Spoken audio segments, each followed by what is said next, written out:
నమస్తే. Welcome to hit TV. నేను మీ మాధురి. ఈ రోజు మనతో పాటు ఉన్నారు కృష్ణకుమారి గారు. నమస్తే అమ్మా. నమస్తే. అమ్మా, శేఖర్ మాస్టర్ వీడియో అందులోని మీరు ఆ పాటలో స్టెప్పులు చూసారా? అదిదా సర్ప్రైజు అదిదా సర్ప్రైజు ఇలాంటి స్టెప్పులు ఎంతవరకు సమాజానికి అవసరం? ఈ కొరియోగ్రాఫర్స్ ని అంటే ఇంతకు ముందు డాన్స్ అనే దానికి భారతదేశంలో ఒక మంచి పేరుండేది. అదొక కళ. ఆ కళ కాస్త ఇప్పుడు వికృత చేష్టలతో అయిపోతూ ఉంది. దీన్ని ఎలా చూడాలంటారు? అసలు ఈ కొరియోగ్రాఫింగ్ కానీ, వర్డ్స్ న్యూడిటీ కానీ సమాజంలో తగ్గాలి అంటే ఎక్కడి నుంచి స్టార్ట్ అవ్వాలి ఫస్ట్? ఇప్పుడు ఏమంటారంటే మీకు నచ్చకపోతే చూడడం మానేయండి అంటారు. కానీ నేను తీశాను, నేను తీయకుండా ఉంటే వాళ్ళు చూడరు కదా అనే ఒక చిన్న లాజిక్ని వాళ్ళు పర్పస్ఫుల్గానే పక్కన పెడుతున్నారు. ఆ లాజిక్ వాళ్ళకి తెలియక కాదు, వాళ్ళకి కావాల్సింది డబ్బులు. ఇప్పుడు సినిమా అనేది ఏంటి? ఫక్తు వ్యాపారం. మేమన్నా ప్రజాసేవ చేయడానికి వచ్చామా? లేదు అనుకుంటే కళ కోసం కాదు, ప్రజల కోసం అని నా బోటోళ్ళు అంటారు, మీ బోటోళ్ళు అంటారు. వాళ్ళు ఏమంటారు? కళ కోసం కాదు, కళ ప్రజల కోసం కూడా కాదు, కళ కాసుల కోసం అంటారు వాళ్ళు.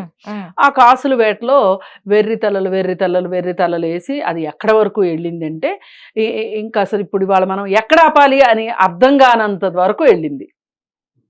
ఇప్పుడు క్యాన్సర్ కణం ఎక్కడుందో తెలీదు, ఎంత వేగంగా వెళ్తుందో కూడా తెలియదు మనకి. అవును. ఇక క్యాన్సర్ వచ్చిన వాళ్ళు క్యాన్సిలే అన్నట్లు ఒకప్పుడు అనుకునేవాళ్ళు. ఇప్పుడు దాన్ని ఏంటంటే లైఫ్ స్పాన్ పెంచుతున్నారు తప్పితే ఏదో ఒక రోజు ఈ క్యాన్సర్ వల్ల చనిపోతారు అనేది అయితే గ్యారంటీ కదా. 100% క్యూర్ అయితే లేదు కదా. అలాగే అయిపోయింది ఇది కూడా. ఇది ఒక క్యాన్సర్ లాగా ఇండస్ట్రీలో పాకిపోయింది. ఎంత వల్గర్ డైలాగులు వేస్తే అంత కరెక్టు. Words nudity. ఎంత ఉమెన్ని ఆబ్జెక్టిఫై చేస్తే సెక్సువల్గా అంత డబ్బులు. అలాగే ఎంత పాటల్లో వికృతం చూపిస్తే అంటే ఒక రకమైన సెక్సువాలిటీని ఎంత సెక్సువల్గా చూపిస్తే అంటే ఒక మనిషి ఇంకా ఒక బియాండ్ లిమిట్కి వెళ్ళిపోయేంత వరకు వాళ్ళని అక్కడ దాకా ప్రయాణించేలాగా చేయడం తప్పితే వేరేగా ఏమీ కనిపించట్లేదు ఈ మొత్తం వీటిల్లో, ఈ పాటల్లో. ఒకప్పుడు జ్యోతిలక్ష్మి, జయమాల్ని వాళ్ళు ఎక్కువ ఇలాంటి పాటలు శృంగారభరితమైన వాళ్ళు కూడా ఇంత ప్రదర్శించలేదు, ప్రదర్శించలే వాళ్ళు. అయితే నిన్న ఇదే విషయం మీద వేరే చోట డిబేట్ జరుగుతుంటే ఒక సినిమా ఆయనకి చాలా కోపం వచ్చేసింది. ఆ రోజుల్లో కూడా మసక చీకట్లో పాట లేదా? ఎందుకో ప్రతి వాళ్ళకి సినిమా ఇండస్ట్రీ అంటే ఒక సాఫ్ట్ టార్గెట్ అయిపోయింది, ఎందుకు ఇలాగా అని ఆయనకి చాలా కోపం వచ్చేసింది, బోల్డ్ కోపం. అసలు సెన్సార్ సర్టిఫికేట్ ఇచ్చాక అసలు మీరెవరు మాట్లాడడానికి, మీకేం రైట్స్ ఉన్నాయి? అలాగే మహిళా కమిషన్ చైర్పర్సన్కి ఆవిడకి ఏంటి రైటు? అసలు సెన్సార్ బోర్డే అన్నిటికన్నా పెద్దది, ఆ సెన్సార్ బోర్డుని క్వశ్చన్ చేసే రైటు మహిళా కమిషన్కి లేదు అని మాట్లాడుతున్నాడు ఆయన. కాకపోతే మనం మర్చిపోకూడదు ఏంటంటే మనది డెమోక్రటిక్ కంట్రీ. నేను ప్రధానమంత్రిని గురించి నేను మాట్లాడగలుగుతా, మాట్లాడే హక్కు నాకుంది, వాక్ స్వాతంత్ర్యం ఉంది. అంటే ఆ వాక్ స్వాతంత్ర్యం ఎంతవరకు అంటే ఆయన వ్యక్తిగతం గురించో మాట్లాడడం కాదు, ఆయన విధానాల వల్ల నాకేం నష్టం జరుగుతుంది అనేది నేను ప్రశ్నించే హక్కు నాకుంది. అవును, అంతవరకు ఉంది కదా. అలాంటప్పుడు సెన్సార్ బోర్డుని కాకపోతే ఇంకొకరినైనా ప్రశ్నిస్తాం. అసలు ఈ సినిమాకి బుద్ధున్నోడు ఎవరైనా సెన్సార్ బోర్డు సర్టిఫికేట్ ఇస్తారా? సెన్సార్ సర్టిఫికేట్ ఎలా వచ్చిందని నిలదీసే హక్కు నా దగ్గర ఉంది, నాకుందా హక్కు. అందుకే మాట్లాడుతున్నాం, బరాబర్ మాట్లాడుతాం. అప్పుడు ఏమంటారు అంటే మీకు నచ్చలేదు, నచ్చిన వాళ్ళందరికీ నచ్చింది కదా, వాళ్ళు ఎందుకు మాట్లాడటం లేదు, మీ వరకు ఎందుకు వస్తున్నారు అని అంటున్నారు. లేదండి, నాకు నచ్చలేదు, నాకు మాట్లాడే హక్కు ఉంది. అట్లాగే చాలా మంది కంప్లైంట్లు చేశారు ఈ సినిమాలో పాటల గురించి, సినిమాల్లో ఇప్పుడు వస్తున్న సినిమాలో స్పెషల్ సాంగ్స్, ఐటమ్ సాంగ్స్ గురించి అని చెప్పి ఆవిడ స్టేట్మెంట్ ఇచ్చారు. ఇచ్చి మీరు తీరు మార్చుకోండి అన్నారు. ఆల్రెడీ సెన్సార్ సర్టిఫికెట్కి ఫోన్ చేసి సెన్సార్ బోర్డుకి మీరు ఇచ్చిన సెన్సార్ సర్టిఫికెట్లన్నీ క్యాన్సిల్ చేసుకోండి అని ఏం అల్లా. కొంచెం సెన్సిబుల్గా ఉండండి, కొంచెం ఆలోచించండి, సమాజానికి ఏది మంచిది ఏది కాదు అని ఆలోచించండి, ఇది మరీ పర్వర్టెడ్గా ఉంది అని చెప్పి ఆవిడ చెప్పింది. ఆమె మాట్లాడిన దానికి 100% నేను ఏకీభవిస్తా ఆవిడ మాట్లాడిన దానికి. ఎందుకంటే ఆవిడికి మెమొరాండాలు ఇచ్చిన వాళ్ళల్లో నేను కూడా ఉన్నా. మా మహిళా జేఏసీగా మేము వెళ్ళి అప్పుడప్పుడు నెలకో 2 నెలలకో వెళ్ళి విషయాల పట్ల మాట్లాడి ఆ టైంకి ఉన్న ప్రాబ్లమ్స్ని బట్టి మేము మెమొరాండాలు ఇస్తూ ఉంటాం. ఆమె నేను స్పందిస్తానండి, నేను మాట్లాడతానండి గవర్నమెంట్ తోటి అంటారు. ఏదన్నా ఒక మహిళకి చాలా పెద్ద ప్రాబ్లం వచ్చిందనుకోండి, అది చిన్నగా మన లెవెల్లో పరిష్కారం అవ్వట్లేదు అనుకోండి, ఆవిడ దగ్గరికి వెళ్తాం, ఆవిడ నోటీసులు ఇచ్చి పిలిపిస్తారు. ఇప్పుడు పోయినసారి ఒకసారి వేణుస్వామికి కూడా అలాగే నోటీసులు ఇచ్చి పిలిపించారు కదా, కేటీఆర్ని కూడా అలాగే పిలిపించారు కదా. ఆవిడ లెవెల్లో ఆవిడ చేస్తారు, కానీ ఆవిడ సెన్సార్ బోర్డు గురించి మాట్లాడకూడదు అనే హక్కు మట్టుకు మనకు లేదు. ఏది సోకాళ్ళు సినిమా వాళ్ళం అని చెప్పేటప్పుడు సరే, అసలు సినిమా వాళ్ళకి మట్టుకు సృజనాత్మకత పేరుతోటి, క్రియేటివిటీ పేరుతోటి ఇలా అంగాంగ ప్రదర్శన చేయటం కరెక్టా? ఆలోచించాలి కదా. అసలు ఆ పాట ఎంత దారుణంగా ఉందంటే, ఇంతకు ముందు కూడా ఒక సినిమాలో దబిడి సాంగ్ వచ్చింది. ఆ సాంగ్ నిజంగా అండి, ఆ సినిమాలో మెసేజ్ ఉంది అనుకుందాం, ఓకే, మెసేజ్ ఉన్నంత మాత్రాన సంబంధం ఏంటి? నేను అదే చెప్పబోతున్నా. మీ మెసేజ్ ని బట్టి మీ సినిమా చూడాలి కానీ ఈ సాంగ్ వల్ల మీ సినిమా చూడాలనుకోవటం మీ దురదృష్టం. నేను చెప్పదలుచుకుంది అది. ఇప్పుడు ఆయన కథ మీద, ఆయన నటించే కథ మీద, ఆయన నటన మీద, అలాగే ఆ తీసుకున్న సబ్జెక్ట్ మీద ఆయనకి నమ్మకం ఉండాలి తప్పితే ఇలాంటి పాట వల్ల సినిమా హిట్ అవుద్ది అని అనుకోవటం ఈ ఫార్ములానే కరెక్ట్ కాదు. పోనీ ఓకే, ఆ దబిడి సాంగ్ ఓకే, అంత సెన్షువాలిటీ అవసరమా? అస్సలు అవసరం లేదు, అస్సలు అవసరమే లేదు. అసలు కొంతమంది ఏంటి అంటే, ఇప్పుడు సపోర్టర్స్ ఎట్లా తయారవుతున్నారంటే గుడ్డిగా అయితే ఏంటి అంటున్నారు, వేస్తే ఏంటి అంటున్నారు. అదే మళ్ళీ ఇప్పుడు వీళ్ళు ఏ హక్కును కోల్పోతారు అంటే, బాలకృష్ణ సినిమాలో ఆ పాటను ఓకే చేస్తే, సపోర్ట్ చేస్తే, మీకు బాలకృష్ణ అంటే ఇష్టం కాబట్టి ఇప్పుడు ఈ శేఖర్ మాస్టర్ని ఏమనగలుగుతారు? అనలేరు కదా. అందుకే మనం ఎప్పుడు కూడా అది కొరియోగ్రాఫర్ చేసింది శేఖర్ మాస్టరే, ఇది కొరియోగ్రాఫ్ చేసింది శేఖర్ మాస్టరే. లేదమ్మా, ఎవ్వరు చేశారు అనేది కాదు ఇక్కడ ఇమ్మెటీరియల్. మనము ఈ దబిడి సాంగ్ బాగానే ఉంటది అని అన్నాము అని అనుకోండి, ఎందుకు బాలకృష్ణ అంటే ఇష్టమయ్యో లేకపోతే ఇంకోటో. ఇప్పుడు మనం ఈ సాంగ్ని మాట్లాడలేం కదా అంటున్నాం. మనం ఆ స్వాతంత్రాన్ని పోగొట్టుకోకూడదు. మనం మాట్లాడాలి అనుకుంటే ఆరోగ్యకరమైన సమాజం ఉండాలి. పిల్లలు చూస్తారు, మరీ ముఖ్యంగా ఈ పిల్లలు చూస్తారు కాబట్టి నట్టింట్లోకి వచ్చేసేసి ఇదివరకు థియేటర్కి ఈ సినిమా చూడటం కరెక్ట్ కాదు అనుకుంటే పిల్లల్ని తీసుకుని వెళ్ళేవాళ్ళు కాదు సినిమాకి. అవును, ఇప్పుడు సినిమా ఇంట్లోనే టీవీలో వచ్చేస్తుంది కదా. ఇదేది కాదు అనుకుంటే ఓటీటీలో సినిమాలు వచ్చేస్తున్నాయి కదా. ఇంకెట్లా కుదురుతుంది? పోని టీవీ సంగతి పక్కన పెట్టండి, ఫోన్ కాస్త ఒక్క నిమిషం ఇట్లా వదిలిపెట్టాము అంటే పిల్లలు ఫోన్ తీసుకుని ఏం చూస్తున్నారు? ఈ సినిమాలే చూస్తున్నారు కదా. ఇది ఇంత అవకాశాలు ఉన్న సందర్భంలో ఇలాంటి పాటలు రావటం కరెక్ట్ కాదు అనేది మా వెర్షన్. అది శేఖర్ మాస్టర్ చేశాడా, ఇంకొకటి చేశాడా, ఎవరు చేసినా సరే ఇందులో నిర్మోహమాటమే లేదు. స్త్రీని సబ్జెక్ట్ గా కాకుండా ఆబ్జెక్ట్ గా చూడొద్దు అంటారు. అంతే, స్త్రీని సెక్స్ సింబల్ గా చూడటం వల్ల ఈ దేశంలో జెండర్ గ్యాప్ పెరిగిపోతుంది. అంటే స్త్రీ అంటే ఎందుకుంది? నాకు సుఖాన్ని ఇవ్వటానికి ఉంది, నా కంటికి ఆనందాన్ని ఇవ్వటానికి ఉంది, నేను బూతులు తిడితే బూతులు తిట్టించుకోవటానికి ఉంది, నేను కొడితే కొట్టించుకోవడానికి ఉంది. ఇదే కదా సినిమాల్లో చూపిస్తుంది, అదే కదా. అలా కాదు అని చెప్తున్నాం. అదే విధంగానే మీరు సినిమాలు చూపిస్తూ ఉంటే, సినిమాల్లో అదే విధంగా కథనాలు రాస్తూ ఉంటే ఎట్లా అసలు స్త్రీకి సమాజంలో గౌరవం సంగతి పక్కన పెట్టి అగౌరవమే దక్కుతుంది కదా. అవును, అందుకే మన దేశంలో ఒక పురుషుడు ఒక స్త్రీని తనతో సమానమైన పౌరుడిగా భావించుకోవట్లే. జెండర్ గ్యాప్ ఎక్కువగా ఉంది మన దేశంలో. ఈ జెండర్ గ్యాప్ ఉండటం వల్ల ఇలాంటి సినిమాలను ఆదరిస్తున్నారు మనుషులు. అలాగే ఈ సినిమాలను ఆదరించటం వల్ల వీళ్ళ మనసులో ఇంకా స్త్రీకి స్థానం ఇదే, నాకు అదేదో ఉంటది కదా పాట, మా ఒక పద్యం, కార్యేషు దాసి కరణేషు కరణేషు మంత్రి మంత్రి, శయనేషు రంభ భోజేషు మాత. మాత. అంటే మీకు మీకు అన్ని విధాలుగా ఆమె అన్ని విధాలు ఇస్తుంది, నువ్వేం చేస్తున్నా ఆ స్త్రీకి? అది ఎవరు నిన్ను క్వశ్చన్ చేయట్లా. అన్నీ అమ్మాయి ఎలా ఉండాలో చెప్తున్నారు కానీ అబ్బాయిలు ఎలా ఉండాలో చెప్పట్లేదు.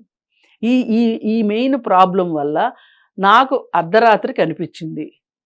నిర్భయకి సంబంధించిన వాళ్ళు ఇదే కదా మాట్లాడింది. అవును.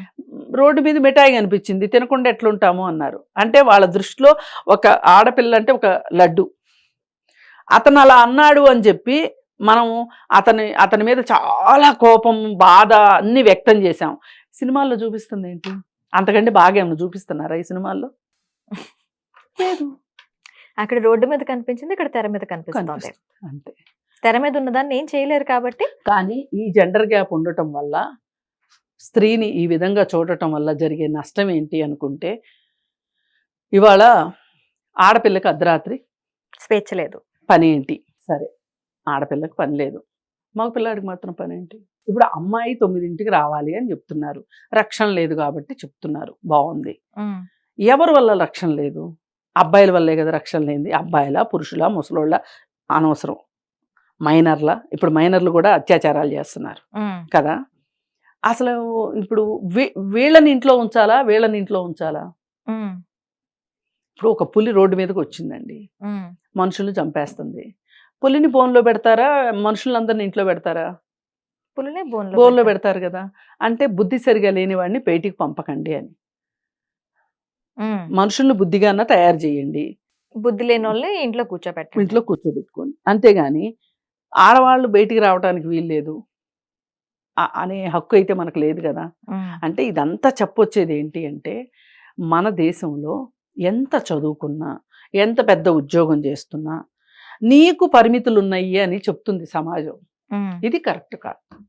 ఈ పరిమితులేవో నీకు బుద్ధి సరిగా లేకపోతే, నువ్వు ఇలాగే ప్రవర్తించేటట్లయితే నీకే పరిమితులు ఉంటాయి అని ఒక అబ్బాయికి చెప్పగలగాలి తల్లిదండ్రులు, ఓ టీచర్లు చెప్పగలగాలి, ఒక పోలీస్ చెప్పగలగాలి. ఈ ఈ ఈ ప్రవర్తన మారిన రోజునే ఈ దేశంలో ఇట్లాంటి సినిమాలు రాకుండా ఉంటాయి, ఇలాంటి అత్యాచారాలు జరగకోకుండా ఉంటాయి. అత్యాచారాలు జరగటానికి మెయిన్ రీజన్ మహిళ అనగానే సెక్స్ సింబల్గానే చూపిస్తున్నారు. పుస్తకాల్లో, కొన్ని పుస్తకాల్లో కావచ్చు, సినిమాల్లో కావచ్చు. ఈ ఈ ప్రత్యేకంగా ఈ శేఖర్ మాస్టర్ గురించి మాట్లాడుకోవాలి అంటే, ఆ డి అనే ఒక ప్రోగ్రాం ఉంది, ఒక దారుణమైన ప్రోగ్రాం. అవి డ్యాన్స్ కాదు. మీరు అన్నారు భారతదేశంలో నృత్యానికి చాలా ప్రాధాన్యత ఉంది అని. అది డాన్స్ కాదు, అది విన్యాసం, అది కళ కాదు, అది కళ కాదు దానిలో చూపించేది. అవి ఒక విన్యాసం, అంగాంగ ప్రదర్శన, అంతకంటే ఏమీ లేదు.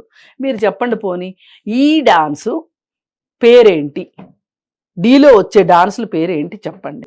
లేదు, ఈ కొరియోగ్రాఫరు, ఈ శేఖర్ మాస్టర్ కంపోజ్ చేసిన డాన్స్కి పేరేంటి చెప్పండి. అంతే కదా. నువ్వు ఒకటి నేర్చుకున్నావు, నీకు ఇష్టమైనట్లు, నీ కాళ్ళు కదిలేటట్లు, నీ చేతులు కదిలేటట్లు, స్పీడ్గా కదిలేటట్లు నువ్వు ఒకటి కనిపెట్టావు. అది ఇంకొకరితో, సినిమా యాక్టర్తో చేపించావు, అది సినిమా హాల్లో వస్తుంది. అది మామూలు మనిషి నేర్చుకోగలిగేటట్లు ఉండాలి.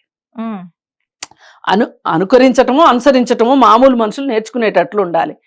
అదేమన్నా భరతనాట్యమా, కూచిపూడా, లేకపోతే ఇంకోటా ఏంటి? వీళ్ళు అసలు ఎవరన్నా ఈ డాన్స్ చూసి నేర్చుకోవాలి అనుకుంటే ఎక్కడికి వెళ్ళి నేర్చుకోవాలి మీరు చెప్పండి? శేఖర్ మాస్టర్ దగ్గరికి వెళ్ళి. అందుకని ఈ విషయంలో సెన్సార్ బోర్డు బుద్ధి లేని సెన్సార్ బోర్డు అది. దాని గురించి ఏదో సినిమా వాళ్ళు గొప్పలు చెప్పుకున్నంత మాత్రం వినటానికి ఎవరు ఇక్కడ కూర్చొని లేరు. First point. ఈ సెన్సార్ బోర్డు అనేది రాజకీయ పునరావాసంగా జరుగుతుంది తప్పితే, కళల పట్ల అవగాహన ఉన్నవాళ్ళు కానీ, సామాజిక స్పృహ ఉన్న వాళ్ళ పట్ల కానీ, లేకపోతే కాస్త బుద్ధి జ్ఞానం ఉన్న వాళ్ళతోటి ఆ సెన్సార్ బోర్డుని నింపితే కొంచెం రిజెక్ట్ అవుతాయి సినిమాలు. ఈరోజు ఏ ఒక్క సినిమాకి సెన్సార్ బోర్డు దగ్గర నా సినిమా ఆగిపోయింది అని పోరాటం చేస్తున్న వాళ్ళని చూపించండి. ఒకప్పుడు సెన్సార్ బోర్డు క్లియరెన్స్ లేక ఆగినాయి సినిమాలు అని చెప్పుకునేవాళ్ళు. వాళ్ళు ఇన్ని కట్లు పెట్టారు, ఆ కట్లు తీసేశారు, సర్టిఫికెట్ వచ్చిందని చెప్పుకునేవాళ్ళు. అసలు నిజంగా అలాంటి ఉద్దేశమే ఉంటే, అలాంటి పరిస్థితే ఉంటే సెన్సార్ బోర్డుకి ఈ దబిడి దిబిడి సాంగ్ ఎట్లా ఒప్పుకుంటారు చెప్పండి? దబిడి ఎందుకమ్మా, అంతకు ముందు ఊ అంటావా మామ, ఆ అంటావా మామ, అందులో మరీ ఘోరం కదా. అంటే నేను ఎందుకంటే రీసెంట్ టైంలో ఇదే వచ్చింది కాబట్టి నేను దీని గురించి ఎక్కువ మాట్లాడుతున్నా. దబిడి దిబిడి సాంగ్ అంతకుముందు కూడా ఉన్నాయి, ఐటమ్ సాంగ్స్ చేస్తున్నారు. ఏం లేదు, మనిషిలో ఎక్కడో మారుమూల మెదడు లోపల ఒక సున్నితమైన లేకపోతే ఒక వికృతమైన భావనలు ఉంటాయి. వాటిని తట్టి లేపి నువ్వు లేచినా పర్వాలేదు, మా సినిమా చూసి మాకు డబ్బులు ఇవ్వు, అవి నిద్ర లేచి నాట్యం ఆడినా పర్వాలేదు, నువ్వెంత చెడిపోయినా కుళ్ళిపోయినా పర్వాలేదు, కానీ మాకు డబ్బులు వస్తున్నాయా లేదా అంతే. అందుకని ఆవిడ టైంకి స్పందించారని నేను అనుకుంటున్నాను. నేరెళ్ళ శారద గారు, ఆవిడకి ఒకసారి థ్యాంక్స్ చెప్తూ సినిమా వాళ్ళు కూడా దీని గురించి ఆలోచించాలి. కొంచెం ఈ మహిళలు, సినిమా అనేది ఇంతకు ముందు విజ్ఞాన ప్రదర్శనగా ఉండేది. ఆ విజ్ఞాన ప్రదర్శన కాస్త ఇప్పుడు ఉన్న సినిమాల్లో విజ్ఞానం ఉందా, వికృతం ఉందా? వికృతమే, మొత్తం వికృతమే. కథ దగ్గర నుంచి, పాటల దగ్గర నుంచి, సాహిత్యం దగ్గర నుంచి అన్ని వికృతమే. అవన్నీ సరిపోయినట్టు ఇప్పుడు ఈ డాన్స్ మాస్టర్ వల్ల ఈ పాటలు, ఈ కొరియోగ్రఫీ కూడా దారుణమైన పరిస్థితిలోకి వెళ్ళింది. ఇది కరెక్ట్ కాదు. ఇప్పుడు పుష్పలో సాంగ్స్ కూడా కొన్ని అభ్యంతరకరంగా ఉన్నాయి. మరి ఎలా అయిపోయిందంటే ఇది ఒక గొంగళి, ఎన్ని వెంట్రుకలని అర్థం అని ఒక నిస్పృహ వచ్చే పరిస్థితిలోకి తీసుకొచ్చారు. మేము తీస్తాం, మీరు చూస్తే చూడండి, లేకపోతే మానేయండి. లేదు, అంతే సింపుల్. ఓకే ఓకే అమ్మా, thank you. Hit TV app, ఇందులో short news, live news, entertainment shows, movies, digital magazines తో పాటు మీ జిల్లా వార్తలను కూడా ఫ్రీగా చూడొచ్చు. అంతేకాదు కేజీ నుంచి పీజీ వరకు విద్యార్థులకు స్కాలర్షిప్ కూడా అందిస్తున్నాం. ప్రతి వారం 10 మందికి లక్కీ డ్రా ద్వారా ఒక్కొక్కరికి 10,000 రూపాయలు అందిస్తున్నాం. ఇంకెందుకు ఆలస్యం, వెంటనే హిట్ టీవీ యాప్ ని డౌన్లోడ్ చేసుకుని ఫ్రీగా ఎంటర్టైన్మెంట్ పొందండి. Hit TV app. Hit TV app. Please download hit TV app. Hit TV యాప్ని ఫ్రీగా డౌన్లోడ్ చేసుకొని ఎంజాయ్ చేయండి. మీకు నచ్చిన ఎంటర్టైన్మెంట్ కోసం హిట్ టీవీ యాప్ ని ఫ్రీగా డౌన్లోడ్ చేసుకుని ఎంజాయ్ చేయండి. హిట్ టీవీ యాప్ని డౌన్లోడ్ చేసుకుని ఆస్వాదించండి, ఆశీర్వదించండి. ఇంతమంది సెలబ్రిటీలు హిట్ టీవీ యాప్ ని డౌన్లోడ్ చేసుకోండి అని చెప్తున్నారంటే ఎంత మంచి యాప్ ఆలోచించండి. అమెరికా అమెరికా అమెరికా అమెరికాలో చదవాలనుకునే వాళ్ళకి విశ్వసనీయమైన పేరు మన శౌర్య కన్సల్టెన్సీ. UK లో 1 year masters. UK లో 1 year masters. 2 years work permit up to 5 years visa. Contact Saurya Consultancy. Contact 89851 89851.